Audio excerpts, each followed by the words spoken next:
What are the best smartphones in the world right now? It's a big question, but today we've got some answers. I've got 5 honorable mentions, phones that didn't quite make the top tier, and then 13 phones that I absolutely love. And number 5 in this list of runners-up is the new iPhone SE. To be clear, I like almost everything about it. It's got the build quality and the performance of a $1,000 phone, and it's $399. Even the camera is really quite good. It's just that the battery life isn't. And it's not just a case that battery isn't the strong point of the phone. It's more that, it could actually cause you a bit of a problem. And if you're going to use your phone for 2 to 3 years, it's only going to get worse over that period. So if you're considering the SE, I personally think there's better options, but we'll come to them. Number 4 is a phone that looks pretty unremarkable on paper. You could read through the phone's entire spec sheet and not a single thing would jump out at you as, wow, that's really cool. But the Google Pixel 3a is one of the nicest phones to use for the $300 you can get it at now. Clean Google software with a pretty decent OLED screen. But with this phone, Google has kind of shifted the balance for what they think is important in a phone. Away from really high-end materials, this thing's made of plastic, and away from a screen that fills the entire front of the phone, for this, the camera. I was just messing around with it a few weeks ago, taking photos of my cat, and it's so impressive that I came back wondering if even my $1,400 Galaxy S20 Ultra could have done this. The reason it's only an honorable mention is because this is their mid-range phone from last year and is soon to be replaced by the Google Pixel 4a. So if you bought it now, you might be a little bummed in a couple of months. But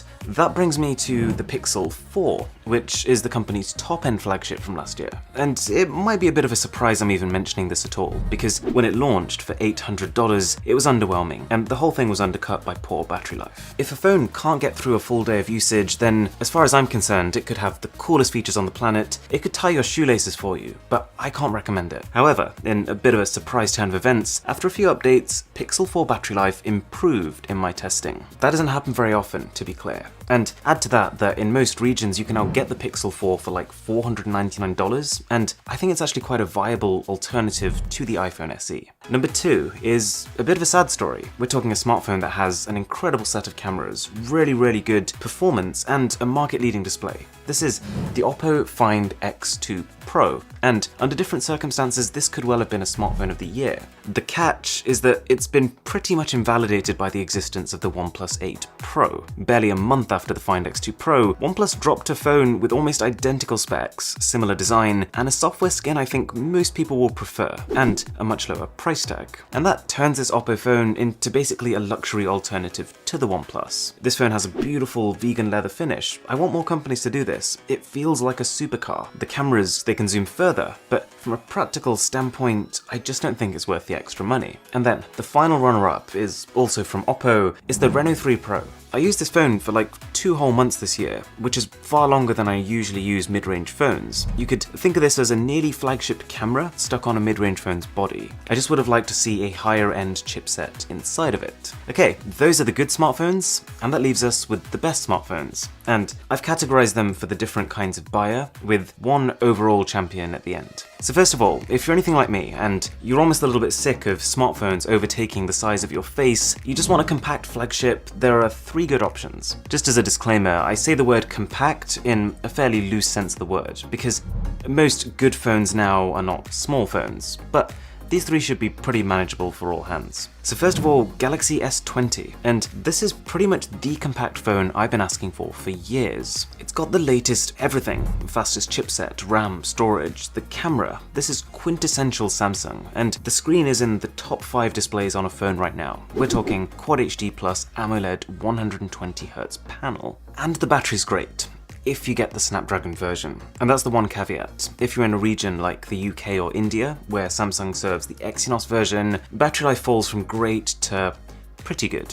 Alternatively, iPhone 11 Pro. And I mean, I could sit here comparing the specs and the features, but this really boils down to the question, do you want an iPhone or do you want an Android? If you're open to either, I would say try the Galaxy S20. It's got 5G, and the 120Hz display will make it feel faster. But rest assured, if you go for the iPhone 11 Pro, it's up there too. And finally, the last compact phone is actually the Galaxy S10e. Now, I generally try to stay away from recommending older phones, because they're just going to become outdated faster. But because this category of compact flagship phones doesn't get too much love, this is still one of the better options for now closer to $500. Good Good camera, great screen, and this just feels like it was made for your palm. Incredibly comfortable to hold. Okay, gaming phones. And to be honest, there's two that win by an absolute landslide. The first one is the Red Magic 5G, which is surprisingly affordable and quite possibly the fastest smartphone on the planet. It's also got a 144Hz display. That's the kind of refresh rate you see on high-end PC gaming monitors, and just generally a bucket load of features for gamers. But I've made a more in-depth video about this phone already, so I'll link it somewhere here. So the second of these gaming phones is Xiaomi's Black Shark 3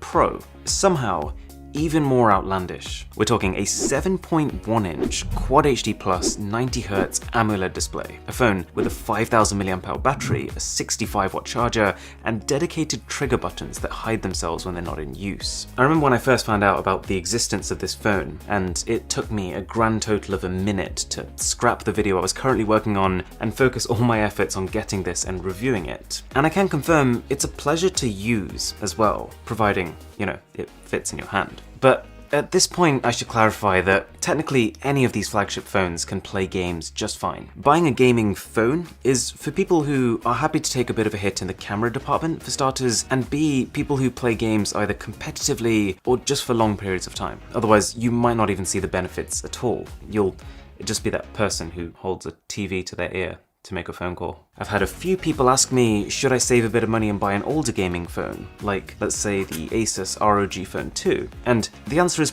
probably not. The way I see it, if you want to game seriously on your phone, the number one priority is having the best performance. So if you're picking up a gaming phone from last year that has an older chip, then all of those optimizations you're paying for, like liquid cooling or a physical fan inside, they're a bit redundant. You'd get better performance if you bought just the cheapest current phone with the latest chip, even if it didn't have all those things. But okay, my main problem with gaming phones, the reason I don't use one, is that they tend to sacrifice on photography. But if you did want to take great photos, if for you, your smartphone is just as much about its camera as it is about connecting you with people, then the Huawei P40 Pro is the best photography experience I've had on a phone. As long as you're okay with the fact that there are no Google services pre-built on this phone, if, for example, you're perfectly happy with Huawei's own app gallery, or if you're a bit of a tinkerer and you wanted to try and sideload Google, then this is an awesome bit of hardware with good battery life too. But I mean, you can get good battery life from any of these phones I've put on my top list. But what if you wanted great? What if you wanted to wake up in the morning, download 10 movies, spend the entire day watching them, and then finish that all off with a session of gaming? Well, there's two great options: iPhone 11 Pro Max and Samsung Galaxy S20 Ultra. Again though, Snapdragon version.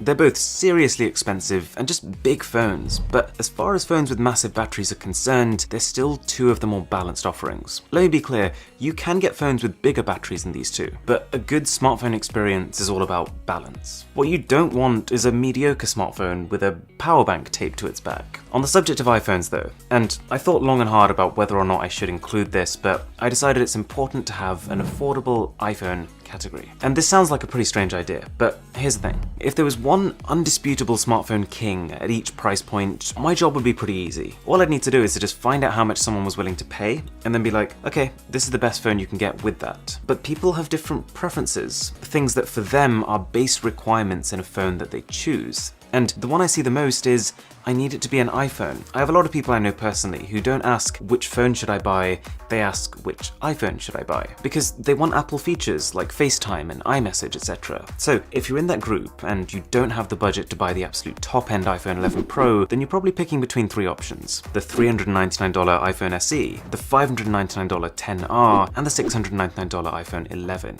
Long story short, I'm gonna make this easy for you. Pick the 11. The SE is probably not gonna cut it battery-wise, and compared to the XR, the 11 is far faster and has a much better camera system. If you're on a budget just generally, and you don't need an iPhone, then I would say Realme 6. For those of you who don't know, Realme is yet another subsidiary of BBK Electronics, like Oppo, like Vivo, like OnePlus. But the difference is that Realme is new, and because it's new, the company's trying to make a name for itself, and to do that, they're pricing their phones at a staggeringly affordable price. So for around $250, this one has, first of all, a quad camera setup that would sit fine on a $400 phone, a 1080p display which somehow also has a 90Hz refresh rate, an upper mid-range chipset specializing in gaming, and great battery life. Don't get me wrong, you'll know when you're using it that it's not a top-level flagship, but for this price, it's not even close. Realme 6 is up there. There's also the Poco X2. Really just nice phone, and again, for a budget-friendly price. We're talking 120Hz display, we're talking 4500 mAh battery. It's just that you'll struggle to buy this phone outside of India, so I haven't officially added it to the list. Okay, before the overall winner, let's talk about the best all-rounder phones. Phones that don't necessarily specialize in one thing, but ones that do everything well. And there's a few here. I already mentioned the iPhone 11 Pro and Galaxy S20 Ultra. These two, they nail the fundamental pillars of what makes a good smartphone. But there's three more. Galaxy S20 Plus, which is really similar to the Ultra in the things that matter, but just slightly smaller, a bit more manageable, and more affordable. And to be honest, even though, yeah, the 64 megapixel main camera there should be less capable than the 108 megapixel one on the Ultra, in practice, it's not, really. There are cases where the Ultra looks better, but there are plenty of cases where the normal S20 and S20 Plus look better, but the fact that they trade blows is telling. We then got Xiaomi's Mi 10 Pro, and as far as I'm aware, this is the most expensive mainstream phone they've ever made. And for some context, the Mi 9 Pro last year was like $600.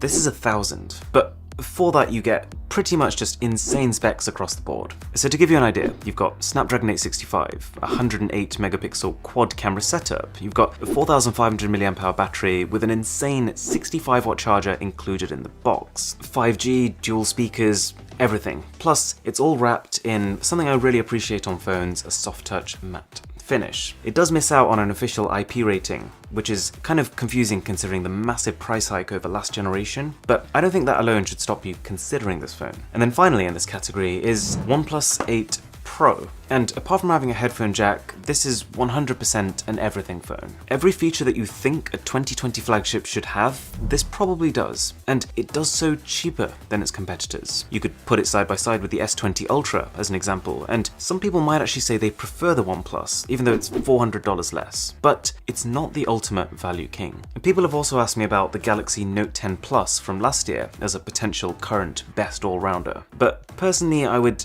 err on the side of caution with that one. I just think the cameras and the power of the S20 lineup, they've come a long way, but the Note 10 Plus still isn't old enough to be cheap either. Okay, that leaves me with my current smartphone of the year. And just before I get to that, there's a couple of phones that I've been seeing online that look really interesting that I haven't managed to test yet. There's the Xperia 1 II, which is this super widescreen cinematography focused phone, and it supposedly uses technology from the company's own Alpha DSLR cameras. I think this is an awesome concept, but just bear in mind it doesn't mean it's going to be great. Just take the Red Hydrogen 1 as an example. There's this funky new LG Velvet smartphone, which kind of makes it seem like LG has gone right back to the drawing board in terms of design. I'd say it looks decent. I think it's meant to be inspired by water drops, but what's confusing to me is that this would have been a perfect chance to start using a hole punch camera for the front, as opposed to this kind of ugly looking notch. And then finally is Motorola's Edge Plus, which is yet another $1,000 flagship phone, but one that looks like it has very little missing. It's even got a 5000 mAh battery and a headphone jack. So if the software's good, this could actually be top level. And now, my overall smartphone value champion is a phone that I was expecting to be impressed by, and I was. It's the OnePlus 8, but with one important asterisk, which I'll come to. The phone has OnePlus's typical caveats. It loses wireless charging and an official water resistance rating, but the important thing is that using it feels indistinguishable from the very best phones out there. Top level chipset, top level display. This is the most comfortable phone I've held in a long time. It feels just as premium as the $1,000 Huawei P40 Pro and Xiaomi Mi 10 Pro, but actually has sleeker, less bloated software than both of those offerings. The one area you'll be reminded that you didn't just sink $1,000 into your phone is the camera, where OnePlus has basically reused the sensors from last year's flagships. I was initially kind of annoyed by this, but I mean, look at the iPhone SE, that uses a camera sensor from 3 years ago, just with improved software. And it's a similar story here. The camera won't blow you away, but it's actually quite good. The asterisk. The important thing to bear in mind here is that with OnePlus phones in particular, pricing varies massively by region, to the point where I don't think it's even fair for me to say that the OnePlus 8 is the best value regardless of where you are. Let me give you an example. In the US, OnePlus 8 is the exact same price as the iPhone 11, but here in the UK, it's the equivalent of $130 cheaper. And if you go to India, it is literally $300 cheaper. So while in the US, you could look at both of these phones and think, okay, I've got a slight preference for iOS, choice, I'm going to pick the iPhone. That makes much less sense in the UK, and it makes much less sense if you're in India, where I think the OnePlus delivers unquestionably higher value. Anyways, if you enjoyed this video, do consider subscribing, that would be incredible. With that being said, my name is Aaron, this is Mr. Who's the Boss, and I'll catch you in the next one.